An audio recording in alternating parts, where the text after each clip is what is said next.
Wa an Abi Hurairah radhiyallahu anhu qala Rasulullah sallallahu alaihi wasallam, man su'ila an ilmin fakatamahu uljima yaumal qiyamah bilijamin min nar. Rawahu Abu Dawud wa Tirmidzi wa qala hadisun hasanun. Hadis ini menjelaskan tentang kitmanu fil ilmi, ya. Jadi menyembunyikan ilmu, ya. Jadi Rasulullah sallallahu alaihi wasallam bersabda, man su'ila an ilmin, ya, barang siapa yang ditanya tentang suatu ilmu, ya, fakatamahu, lalu menyembunyikannya. Jadi orang yang ditanya itu tidak memberitakan, tidak memberitahu, tapi apa? Dia menyembunyikan. Maka kata Rasulullah sallallahu alaihi wasallam, uljima yaumal qiyamah bilijamin min nar. Maka di hari kiamat ia akan dikekang dengan kekang dari api neraka. Ini terkait dengan kitmanun fil ilmi. Jadi menyembunyikan ilmu. Dan menyembunyikan ilmu ini adalah salah satu dosa besar. Dijelaskan oleh para ulama, ini tidak terbatas hanya menyembunyikan informasi saja. Jadi menyembunyikan apa yang telah diketahui saja, ya, tetapi ini lebih luas, termasuk orang-orang yang menyelewengkan. Artinya dia merubah dari makna asalnya ke makna yang lain. Ini masuk kategori orang yang menyembunyikan ilmu. Jadi misalnya ketika ditanya, ya, ini hukumnya apa misalnya, dia sudah pelajar, dia sudah tahu bahwa ini haram, tapi kemudian apa? Diselewengkan maknanya, dia katakan ini halal misalnya. Maka di saat itu disebutkan oleh para ulama, dia termasuk orang yang sedang menyembunyikan ilmu. Maka nanti dia akan dikekang, ya, pada hari kiamat akan dikekang dia dengan kekang dari neraka, ya. Artinya hukumannya berat, ya, untuk orang seperti itu. Maka kadang kita, ya, orang-orang yang sudah belajar, jangan sampai ketika misalnya ada yang bertanya, ya, karena kita misalnya takut apa? Takut kalau kukatakan yang sebenarnya nanti dia tidak jadi memilihku misalnya. Kalau kukatakan yang sebenarnya dia nggak mau lagi jadi pengikutku, ya. Apalagi di Indonesia misalnya, ya, umat Islam ya sudah terkotak-kotak gitu kan. Jadi ada seorang tokoh, kemudian dengan pengikutnya, ada organisasi dengan pengikutnya, dan kemudian ada tokoh yang lain dengan pengikutnya yang lain, begitu. Organisasi yang lain dengan pengikutnya yang lain. Nah, kadang ada masyarakat atau anggotanya kemudian dia bertanya gitu. Bertanya, dan kemudian orang yang ditanya itu atau tokoh yang ditanya itu ngerti dia. Ini kalau ku jawab bisa-bisa ini membuat orang tersebut kemudian apa? Tidak lagi mengikutiku. Dia akan berpindah pada kelompok lain misalnya. Karena ini kelompok itulah yang mengatakan seperti itu misalnya. Maka kemudian dia pun menutup. Dia tidak menjadi menyampaikan, ya. Dia selewengkan maknanya, ya.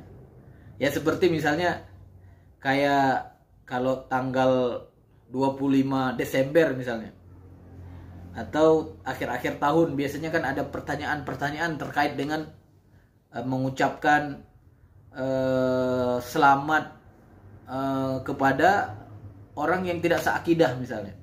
Nah, ini kan sering muncul pertanyaan itu. Nah, seorang alim itu tahu bahwa ya tidak boleh memberikan ucapan selamat kepada orang yang tidak seakidah, ya, khususnya yang terkait dengan agamanya gitu. Ya, karena ketika memberikan ucapan selamat kepada mereka berarti sama saja kita merestui atau meridhoi apa yang menjadi keyakinan mereka kan gitu. Maka dia mengetahui itu, tapi kemudian karena dia takut, nanti orang ini tidak memilihnya misalnya atau tidak mendukungnya, maka kemudian dia rubah gitu. Dia rubah maknanya. Oh, nggak apa-apa itu katanya. Itu tidak haram misalnya. Nah, ini termasuk dalam kategori kitman fil ilmi. Jadi menyembunyikan ilmu ya. Jadi kalau kita lihat di dalam Al-Qur'an, bisa buka nanti surat Al-Baqarah ayat 159 ya. Dan 160. Di situ Allah Subhanahu wa taala berfirman, Innal ladzina yaktumuna ma anzalna minal bayyinati wal huda min ba'di ma bayyanahu lin-nasi fil kitab ulaika yal'anuhumullahu wa yal'anuhumul la'inun إلا الذين تابوا وأصلحوا وبينوا فأولئك أتوب عليهم وأنا التواب الرحيم. Ya. Jadi Bibi dirahmati Allah, di ayat 159 dalam surat Al-Baqarah Allah mengatakan sungguh ya, orang-orang yang menyembunyikan apa yang telah kami turunkan berupa keterangan-keterangan dan petunjuk. Ya, jadi keterangan-keterangan, petunjuk-petunjuk sudah dapat dia. Sudah dijelaskan oleh Allah Subhanahu wa taala. Ya. Setelah kami jelaskan kepada manusia dalam kitab, ya, baik penjelasan itu dalam kitab Al-Qur'an ya ataupun nanti dalam hadis Nabi. Ya, maka kemudian orang-orang yang menyembunyikan keterangan-keterangan atau petunjuk-petunjuk yang telah jelas itu, mereka akan dilaknat oleh Allah, ya, dan dilaknat pula oleh mereka yang melaknat. Nah, jadi mereka yang melaknat termasuk para malaikat, ya, para malaikat akan melaknat orang yang menyembunyikan ilmu itu. Jadi kan malaikat tahu ya, karena malaikat ini kan termasuk yang ada selalu di kanan kiri kita. Apa yang kita lakukan dia tahu. Ketika kita belajar tentang ilmu tersebut dulu, mereka tahu kan gitu. Karena mereka mencatat semua apa yang kita lakukan. Nah, ketika kemudian kita menyembunyikan apa yang telah kita tahu itu, ya, nah, malaikat pun tahu kan. Oh, dia sebenarnya tahu, tapi dia menyembunyikan karena dulu dia pernah belajar tentang itu. Maka kemudian malaikat pun melaknat dia, ya. Jadi pelaknat akan melaknat dia selain Allah Subhanahu wa taala. Makanya kenapa disebut dosa besar menyembunyikan ilmu itu? Karena setiap dosa-dosa yang ada ancaman laknat Allah, ada ancaman had min hududillah, jadi ada ketentuan hukumnya. Seperti zina misalnya ada ketentuan hukumnya, langsung dijelaskan oleh Allah. Seperti membunuh misalnya ada keterangan yang langsung ditentukan oleh Allah, berapa cambuk kalau zina. Misalnya kalau pembunuh apa hukumannya, langsung dibunuh ya, kisos. Kalau maling misalnya tadi dipotong tangannya. Ya artinya apa? Langsung ada kejelasan hukuman dari Allah Subhanahu wa taala, maka itu disebut dengan dosa besar. Nah, begitu juga ketika ada ancaman laknat dari Allah dan Rasulnya, ya seperti LGBT misalnya, perbuatan kaum Nabi Lut, ya. Ini adalah termasuk dalam kategori dosa besar. Nah, Allah Subhanahu wa taala melaknat dan mereka akan dilaknat oleh para pelaknat. Kecuali siapa? Disebutkan di dalam ayat 160-nya. Illal ladzina tabu wa aslahu, kecuali mereka yang telah bertaubat. Jadi orang-orang yang menyembunyikan ilmu tadi, ya. Nah, ketika mereka sudah bertaubat, mereka tidak lagi dikekang tadi dengan kekang dari neraka. Mereka tidak lagi dilaknat ketika mereka sudah bertaubat dari apa yang mereka sembunyikan itu, atau apa yang mereka rubah dari makna yang sebenarnya. Dengan catatan apa? Taubat itu harus diikuti dengan apa namanya, syarat-syarat tertentu. Bukan taubat saja seperti orang melakukan dosa pada umumnya atau dosa besar pada umumnya. Karena dosa besar pada umumnya kan cukup dengan menyesal, an-nadmu, ya. Habis itu iqla, yaitu meninggalkan, dan kemudian berazam untuk tidak mengulangi lagi. Ini dosa besar pada umumnya cukup 3 ini. Ya. Jadi misalnya ada seorang yang masih terlibat dengan riba misalnya. Maka taubat dia dari riba cukup dia apa? Menyesali, ya, apa yang pernah dia lakukan, dan kemudian dia meninggalkan. Artinya apa? Dia meninggalkan, benar-benar meninggalkan riba itu, iqla namanya. Dan yang ketiga apa? Dia berazam untuk tidak mengulangi perbuatan ribanya gitu, atau makan ribanya. Nah, kalau untuk kitman fil ilm tidak cukup dengan taubat saja, harus ada syarat-syarat yang dia penuhi. Nah, disebutkan oleh Allah Subhanahu wa taala di sini, orang-orang yang menyembunyikan ilmu itu, ya, maka dia nanti tidak akan dilaknat lagi oleh Allah dan juga para pelaknat, dan tidak nanti dikekang dari kekang yang ada di neraka ketika apa? Ketika dia bertaubat, ya. Nah, setelah bertaubat dia apa? Kan taubat tadi tiga rukunnya tadi kan? Dia menyesal sudah menyelewengkan ilmu atau menyembunyikan ilmu. Dia tidak lagi kemudian meninggalkan apa yang pernah dilakukan itu, dan kemudian dia berazam untuk tidak mengulangi lagi. Nah, setelah itu apa? Wa aslahu, dia kemudian melakukan perbaikan. Ya, dia melakukan perbaikan. Jadi kalau riba tadi kan tidak diperintahkan untuk melakukan perbaikan kan? Begitu dia meninggalkan, menyesal, meninggalkan, berazam, sudah selesai dia, insyaallah diampuni dia oleh Allah Subhanahu wa taala. Tapi kalau orang-orang yang menyembunyikan ilmu tadi, kitman, ketika ditanya dia menyembunyikan, ketika dia ditanya kemudian dia menyelewengkan, maka selain taubat tadi, 3 unsur taubat tadi harus dia lakukan, tambah dia harus melakukan apa? Perbaikan. Wa aslahu. Ya. Dan kemudian apa? Setelah melakukan perbaikan, wabayanu, ya, wabayanu, dia melakukan perbaikan, dan kemudian dia harus menjelaskan. Bayanu artinya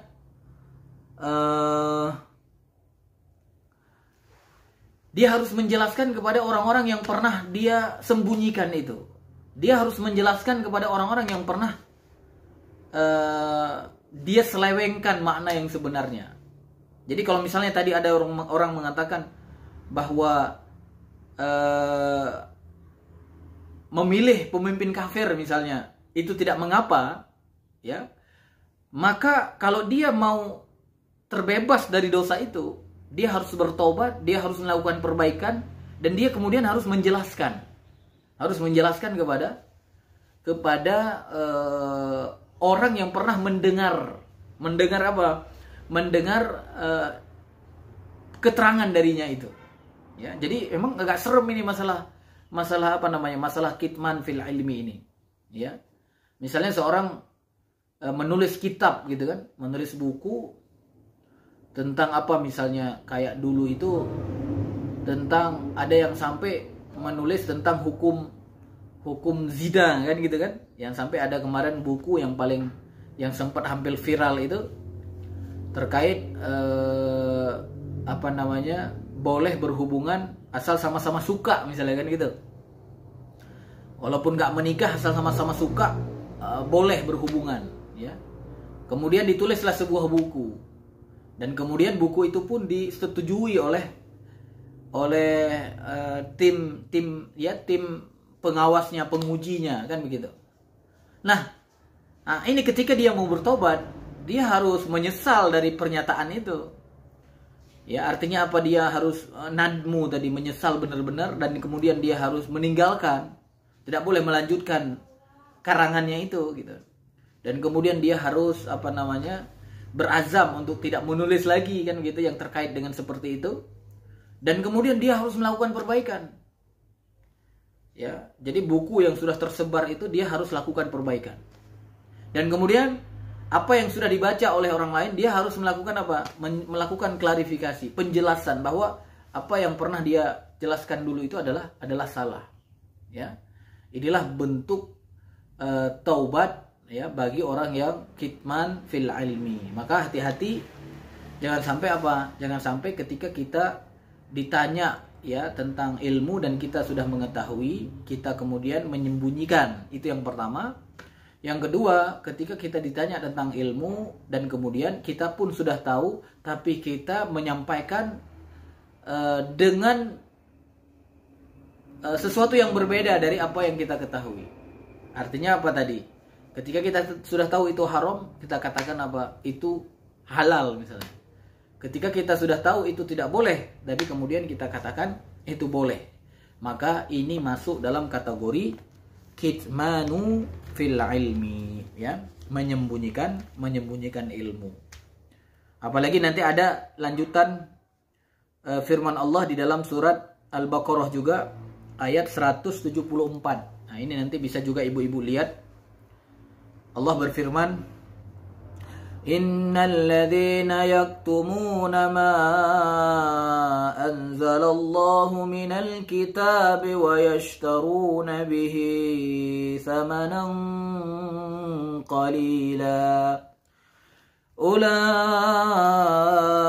ma ya'kuluna fi butunihim illa an-nar wa la yukallimuhumullahu yawmal qiyamah wala yuzakkihim walahum adzabun alim. Masya Allah. Ini terkait dengan hadis yang kita bacakan tadi ya, hadis 1398 itu ya.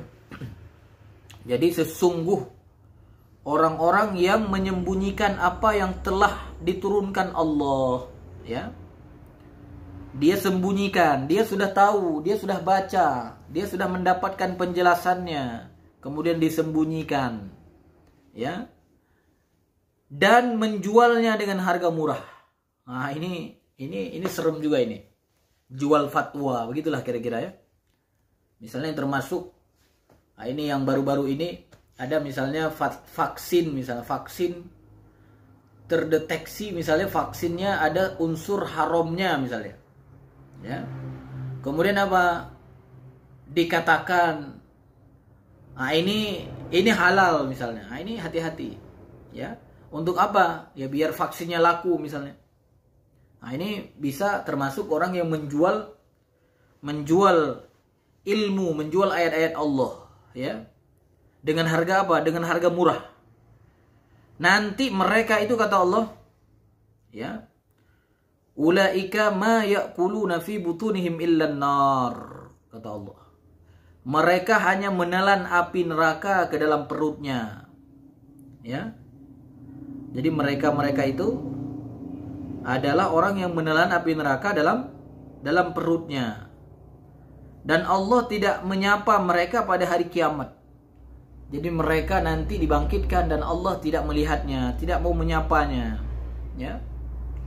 Dan tidak menyucikan mereka. Artinya apa? Allah tidak bersihkan dia dari dosa-dosanya. Karena nanti ada yang dapat syafaat. Artinya apa? Ketika dapat syafaat, Allah hilangkan dosa-dosanya, dia sucikan dosa-dosanya. Tapi orang-orang yang menyembunyikan itu, menyembunyikan keterangan dari Allah dan Rasulnya, dia tidak akan disucikan. Ya. Mereka akan mendapatkan azab yang pedih. Ya. Jadi dahsyat kan Bu ya. Maka hadis ini mudah-mudahan menjadi peringatan untuk kita yang hari ini telah belajar. Maka ketika kita ditanya tentang ilmu, maka jangan sampai kita termasuk orang yang menyembunyikannya. Dan juga jangan sampai kita termasuk orang-orang yang merubah ya makna yang sebenarnya dari apa yang kita telah ketahui.